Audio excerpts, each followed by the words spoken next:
Hello, it's me. Gente, o caldo azedou. O país está rachado. De um lado, aqueles que sabem que estão fodidos, e do outro, aqueles que ainda não sabem que vão se foder. E mesmo assim, tem muita gente dizendo agora que quem está se opondo ao futuro governo, na verdade, está torcendo contra o país. Como essa vinheta do SBT saudosista da ditadura, por exemplo. Brasil, ame-o ou deixe-o.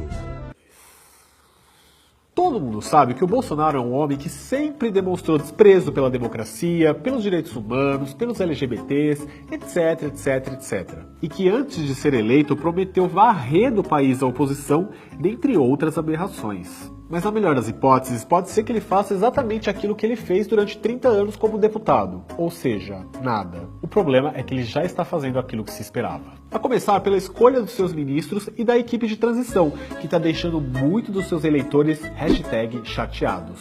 Pelo menos 3 deles estão envolvidos em esquemas de corrupção milionária. O senhor Alberto Fraga, por exemplo, cumpre regime semiaberto por corrupção ativa. Depois de muita pressão, o presidente eleito e pai das fake news voltou atrás e disse, inclusive, que isso se tratava de mais uma mentira da mídia. Já Paulo Guedes, o famoso posto Ipiranga, é investigado pelo Ministério Público Federal por suspeitas de fraude em fundos de pensão estatais no total de 600 fucking milhões de reais. Você quer corrupção? Posto Ipiranga. Outro honestíssimo integrante da equipe de transição é Julian Lemos. O fofo já foi acusado 3 vezes pela Maria da Penha, sendo que numa delas chegou a ser preso. Isso sem contar que foi condenado em primeira instância pelo crime de estelionato. Que itimalia o Julian Lemos. Onyx Lorenzoni confessou, eu vou repetir, confessou ter recebido R$100 mil da JBS em esquema de Caixa 2. Enquanto isso, seu novo colega de trabalho, o juiz e ministro da Justiça Sérgio Moro, disse, abre aspas, ele já admitiu e pediu desculpas. Sim, pode rir, a piada é essa.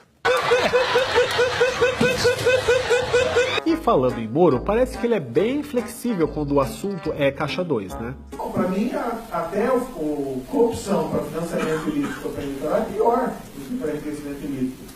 Porque se eu peguei essa propina e coloquei numa conta lá na Suíça, isso é provável, é um crime, mas esse dinheiro está lá. Pelo visto, parece que o paladino da justiça, que fez muito paneleiro ter orgasmos múltiplos, não é tão incisivo assim quando se trata de aliados políticos, né? Estranho.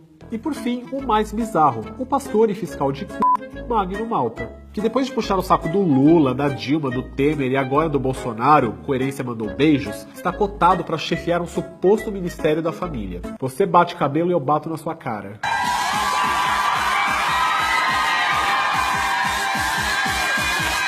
Caso você não saiba, esse sujeito maravilhoso já foi indiciado por participar de uma máfia de superfaturamento de ambulâncias, já se posicionou contra a união homoafetiva, já gastou R$500 mil em combustível pagos pelo seu dinheiro e acusou sem provas um homem por pedofilia, que inclusive foi espancado e torturado na prisão. Vale lembrar que Magno Malta não foi reeleito dessa vez e foi tido como um vice dos sonhos pelo Bolsonaro. Pois é, se você é uma dessas pessoas que acreditou desde o início que esse governo seria contra a corrupção, meus mais sinceros pêsames. Então, ser resistência a esse governo não significa torcer contra. Até porque é impossível torcer contra algo que já está dando errado, a começar pela corrupção. Ser resistência é justamente vigiar as pautas e se opor a qualquer retirada de direitos e ataques à democracia e à soberania do país. Resistência é luta e luta é democracia. A verdade